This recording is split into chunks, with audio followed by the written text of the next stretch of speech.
अस्सलामुअलैकुम, सत श्री अकाल, नमस्ते, आदाब। तो कैसे हैं मेरे प्यारे भाइयों?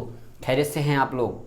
तो अभी इस वीडियो में बात करेंगे सऊदी अरब की ज़रूरी अपडेट आया है गवर्नमेंट की तरफ से न्यू। अगर आप बहरीन होकर सऊदी अरब आते हैं तो पूरी बात जानते हैं, वीडियो में बने रहिए लास्ट तक, ठीक है। सबसे पहले मैं बोलूँगा, आप हमारे चैनल पर पहली बार आए हैं, सऊदी से रिलेटेड वीडियोस देखना चाहते हैं या न्यूज़ चाहिए तो हमारे चैनल को सब्सक्राइब कर लीजिए। पता नहीं आप लोग चैनल सब्सक्राइब नहीं करते हैं, बुरा मत मानिएगा, सब्सक्राइब कर लीजिए। लाइक भी नहीं करते हैं वीडियो, कोई बात नहीं है, कम से कम सब्सक्राइब कर लीजिए, आपके लिए ही मैं वीडियो बनाता हूँ, ठीक है। तो आज की अपडेट में सबसे पहले मैं आपको शेयर करना चाहूँगा कोरोना की दवा के बारे में। जैसा कि मैंने कल कहा कि हर एक उम्र के लोग अब सऊदी में कोरोना की दूसरी डोज लगा सकते हैं। मैंने कल ही बोल दिया था आपको कि आपको एस्ट्राजेनेका लगा होगा तो मतलब पहला डोज एस्ट्राजेनेका लगा होगा तो सेकेंड डोज शायद आपको फाइजर की लग जाए तो कोई दिक्कत नहीं है।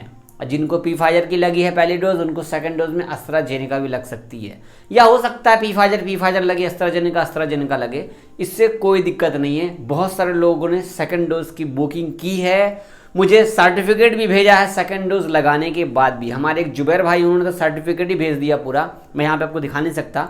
एक हमारे इरशाद भाई, आपको फोटो शेयर करो, देखो भाई का 14 जुलाई का इनका सेकंड डेट मिला है अपॉइंटमेंट। तो आप लोग भी सेकंड डोज लगाना चाहते हो तो लगा लीजिए जल्द से जल्द इंशाल्लाह। अपॉइंटमेंट बुक करने के लिए आपको मैं एक फोटो शेयर कर रहा हूँ, सेहती का इसमें बताया गया है। सेहती ऐप में आप जाएंगे तो वहाँ पर लिखा आता है कोविड वैक्सीन करके, जैसे उस पर क्लिक करेंगे वहीं पर ऑप्शन आपको आता है सेकेंड डोज की बुकिंग करने के लिए। बहुत ही आसान है। कोरोना की दवा लगाना ज़रूरी है क्योंकि आने वाला है ईद, और ईद के टाइम पर बहुत सारा गैदरिंग होता है, खास के नमाज के टाइम पर, या फिर आप किसी दोस्त रिश्तेदार से मिलने भी जाते हैं। तो इसको देखते हुए गवर्नमेंट की तरफ से बोला गया है, मैं आपको फ़ोटो शेयर कर रहा हूँ उर्दू न्यूज़ की। तो इसमें यह है कि अब ये दूसरी अपडेट है, सऊदी स्वास्थ्य मंत्री की तरफ से बताया गया है कि जो डॉक्टर मोहम्मद अब्दुल अल आली हैं, उन्होंने कहा है कि आने वाले दिनों में बकरीद की छुट्टी मिलने वाली है और बहुत सारे लोग अपने अपने रिश्तेदार रिलेशन के पास जाएंगे। लेकिन इसमें एक बात का आप लोगों को ख्याल रखना है कि कोरोना की सेकंड डोज सबको लगने लगी है। दूसरी बात यह है कि कोरोना अभी ख़त्म हुआ नहीं है, कोरोना अभी भी है, ख़त्म नहीं हुआ, इसके नए नए वेरिएंट भी आने लगे हैं। तो हमें इस पर एहतियात बरतना है। जैसा कि आपको पता है कि ईद में भी हम लोगों ने नमाज मस्जिद में पढ़ी थी अल्हम्दुलिल्लाह, तो गैप बना करके रखा था, ऐसे ही इस साल भी नमाज इंशाल्लाह मस्जिद में होगा। तो ख्याल रखिएगा इस बात का कि कोरोना अभी ख़त्म हुआ नहीं है, क्योंकि हमारे बहुत सारे भाई जो है ना हाथ गले सब मिलना शुरू कर देते हैं। मैं भी मिलना शुरू कर दिया था, क्या करें। फ़िलहाल जमाल भाई और रेहान को मिस करूँगा इस बकरा ईद में, चलो कोई बात नहीं है। अगली अपडेट जानते हैं आपको किंग फहद ब्रीज के हवाले से। मतलब बहरीन होकर आप सऊदी अरब आना चाहते हैं तो आप आ सकते हैं। इसमें कानून बनाया गया है दवा को लेकर के, आपको मैं फ़ोटो शेयर कर रहा हूँ ट्विटर अकाउंट का। इसमें कहा गया है कि बहरीन से सऊदी आना है किंग फहद ब्रिज होकर के, ठीक है। बाई बस आप आ सकते हैं, कार से भी आ सकते हैं। तो आने की शर्तें बनाई गई है जिसमें आपको, अगर आपने चाइनीज़ वैक्सीन लगाई है, चाइनीज़ वैक्सीन, पता नहीं चाइनीज़ का कौन कौन सा वैक्सीन है, तो वो 2 डोज लगी होनी चाहिए। अगर आपने फाइजर लगाई हो तो 1 डोज कम से कम लगी होनी चाहिए। 1 डोज एस्ट्राजेनेका की लगी होनी चाहिए। तो आप बोलोगे इंडिया वाले तो एस्ट्राजेनेका तो मिलेगा ही नहीं, बिल्कुल। कोविशील्ड की आपने 1 डोज भी लगाई है तो कोई बात नहीं, आप आ सकेंगे। या मॉडर्ना या जॉनसन की आपने डोज लगाई है तो भी आप आ सकेंगे बहरीन होकर सऊदी अरब में। फिलहाल आपको पता है कि अपने इंडिया में बैन लगा हुआ है फ़्लाइट का, और इंडिया से बहरीन में भी फ़्लाइट बैन है, पता नहीं किस लिए। क्योंकि मेरा दोस्त है पिंटू, वो बहरीन में ही काम करता है, उसकी भी शादी हुई है, मेरी बात हुई तो बोला जावेद मेरा टिकट कैंसिल हो गया, क्योंकि बहरीन भी हम वर्क वीज़ा वाले भी नहीं जा सकते। कंपनी बोल रही है जैसे ही फ़्लाइट खुलेगा काम चलता है तो हम आपको झूठ बुलाते हैं। वर्क वीज़ा वाले भी बहरीन में एंट्री नहीं कर रहे हैं। देखो आगे चल के कोई अपडेट आती है, वर्क वीज़ा वाले मतलब कि नहीं जा सकते तो फिर विजिट वीज़ा वाले कैसे जाएंगे, पहले ही आपको पता है इस बात का। तो इसलिए मैंने इस बात का जिक्र किया है कि फिर आप बोलोगे जाओ तो बहरीन से तो हम आ ही नहीं सकते, ये बात तो है। दुबई का भी बैन आपको इंशाल्लाह बहुत जल्द खुलने वाला है, 17 तारीख से काम शुरू हो जाएगा फ़्लाइट का। विस्तारा एयरलाइंस चालू कर ही देगी फ़्लाइट से, तो आप दुबई होकर के इंशाल्लाह आ सकेंगे। कोरोना की दोनों दवा आपने इंडिया में लगा ली है, सर्टिफिकेट अपने पास में रखिए। तो सऊदी आने के लिए आपको क्वारंटाइन नहीं करना होगा। इन सब के सवाल के जवाब बोलते बोलते हमारे बहुत सारे पुराने वाले भाई थक गए सुन सुन करके, लेकिन जो नए नए लोग आते हैं ना उनको मालूम नहीं पड़ता है, तो बोलना पड़ता है मेरे भाई, क्या करूं। अब वो पहली बार चैनल सब्सक्राइब किए, उनको खबर नहीं मिलेगी, फिर कमेंट करने लगते जावेद आप मेरा रिप्लाई नहीं किए, वीडियो में बता दो कैसे भी करके, है कि नहीं। अगली अपडेट जानते हैं। अगर आप सऊदी अरब से ट्रैवल करना चाहते हैं किसी दूसरे देश, जिस देश में बैन लगा हुआ है, तो आप ट्रैवल बड़े ही आसानी से कर सकते हैं। तो इसमें कुछ नियम कानून बनाए गए हैं, आपको मैं उर्दू न्यूज़ की फ़ोटो शेयर करना चाहता हूँ। पासपोर्ट विभाग ने एक बयान में कहा है कि सऊदी अरब में उन देशों से आने वाले सभी व्यक्तियों को जहां प्रवेश प्रतिबंध है, मतलब जहां से बैन लगा हुआ फ्लाइट का, सऊदी ने बैन लगा रखा है, तो वहां से जो भी लोग आते हैं दवा लेकर के आते हैं, दवा लगा करके आते हैं, लेकर के नहीं, दोनों दवा कोरोना की लगाने के बाद ही आप सऊदी में आएंगे, तो होटल क्वारंटाइन नहीं किया जाएगा। अगर आपने दवा नहीं लगाई है तो आपको होटल में क्वारंटाइन किया जाएगा, जैसे कि आपको पता है। इसके साथ साथ ये भी कहा गया है कि जो सऊदी लोग बाहरी औरतों से शादी कर रखे हैं, या जो औरत सऊदी औरत बाहर के लड़के लोगों से शादी कर रखी जिस देश पर बैन लगा हुआ है, या जो सऊदी किसी काम वाले को अपने साथ किसी दूसरे देश से लेके जाता है बैन वाले देश में जहाँ की फ़्लाइट बैन है, तो उनको भी इन सारे नियम कानून का फॉलो करना है। हालांकि इसमें यह भी कहा गया है कि कोरोना की दोनों दवा लगाने के बाद ही आप सफ़र करें तो ज़्यादा अच्छा है। ये भी आपको याद दिला दूं कि 2 फरवरी 2021 को बैन लगाया गया था इंडिया पाकिस्तान, मतलब 20 देशों पे बैन लगाया गया था फ्लाइट पर।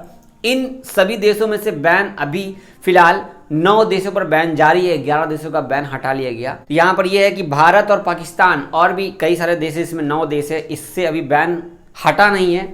खासकर भारत पे ही ज़्यादा कोहरा, मतलब कोरोना का जो है कोहरा मंडराता हमेशा से, सभी देश को भारत से ही प्रॉब्लम होती है, क्योंकि बैन शुरू से लगा हुआ है, कब से लगा हुआ है, अब तक बैन लगा ही हुआ है। तो मैं इस बात का जिक्र क्यों कर रहा हूँ, हमारे भाई लोग रोज़ सवाल करते हैं भाई फ्लाइट। मेरे भाई कोई अपडेट नहीं है फ्लाइट का, भाई कोई अपडेट नहीं है।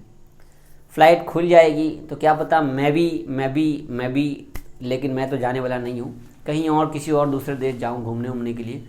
तो फ्लाइट का तो कोई भी खबर नहीं मेरे भाई, बहुत बहुत बहुत अफसोस की बात है। ठीक, अगली अपडेट आपको मैं शेयर कर दूं, साथ साथ एक फ़ोटो शेयर कर रहा हूं, ये आपके लिए शेयर कर रहा हूं ताकि आपको जानकारी हो जाए। सऊदी में हैं आप, तो अगर आपको सेकेंड डोज की दवा मॉडर्ना लगती है तो इस कलर का होगा, देख लो।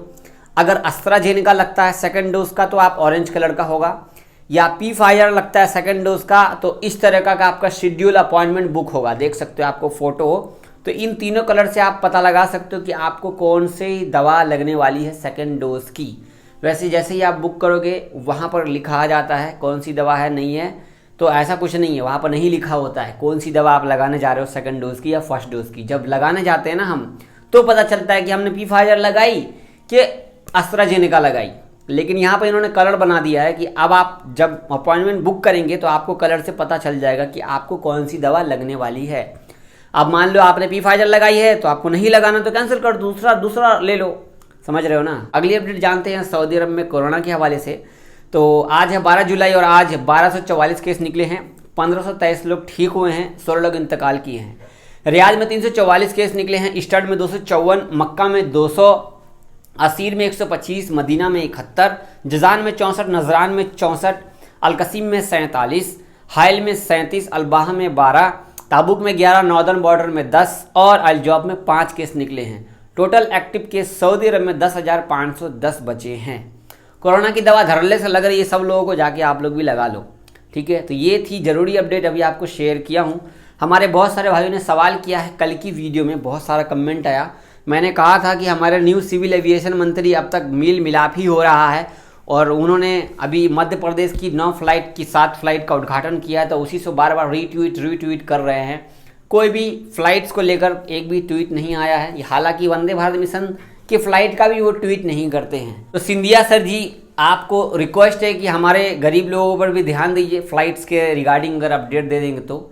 बहुत सारे भाइयों का सवाल ये था, जावेद भाई हम पहली बार सऊदी अरब जाना चाहते तो क्या सही होगा?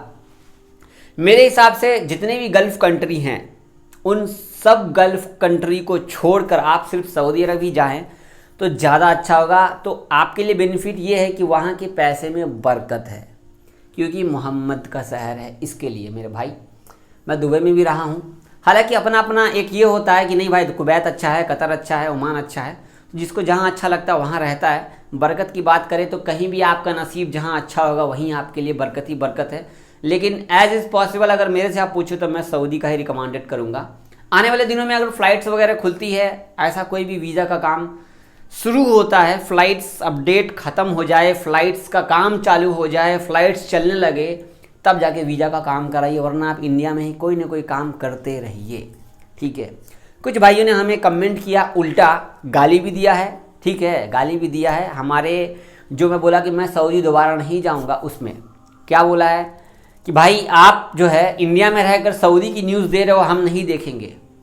मेरे भाई दिल से आप कोई भी काम करो ना, कहीं भी रह करके दुनिया में सच्ची खबर दोगे, सच्चे बन के रहोगे, सच्ची अपडेट दोगे, तो आपको किसी भी कोने में आप नीचे बोलते हैं ना जंगल में गुफा में बैठ के भी वीडियो बनाओगे ना, फिर भी लोग आपकी वीडियो देखेंगे, क्योंकि भरोसा मैंने जीता हुआ इसके लिए। ठीक है, तो भरोसा बना करके रखेंगे तो ऐसा कोई बात नहीं है। आपके 2-4 कमेंट करने से मेरे को कुछ नहीं होने वाला। और 1.5-2 साल हो गए मुझे यूट्यूब पे, मैंने इतनी गालियाँ सुनी हैं, गालियाँ सुनने के बाद मैं यहाँ पर खड़ा हूँ।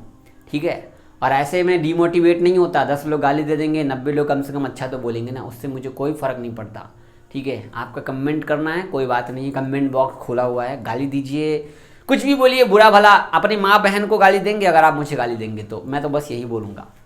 बुरा लगता है यार, लेकिन चलो कोई बात नहीं, आदत पड़ गई है। अपना ख्याल रखिए। आप हमारे चैनल पे पहली बार आए हो तो गाली जरूर लिखो, लेकिन सब्सक्राइब कर देना, वीडियो लाइक कर देना। फेसबुक पे देख रहे हो, कहीं भी देख रहे हो, गाली वगैरह कहीं लिखने से पहले सोच लेना आपके घर में माँ बहन है। फेसबुक को फॉलो कर लेना आप लोग। ठीक है, दुआ में याद रखना। और खुश रहो यार, कहीं भी रहो, कोई भी काम करो तो खुश रहो, अपने काम से खुश रहो तो आगे भी आप खुश रहोगे ज़िंदगी में। ठीक है, अल्लाह हाफिज़।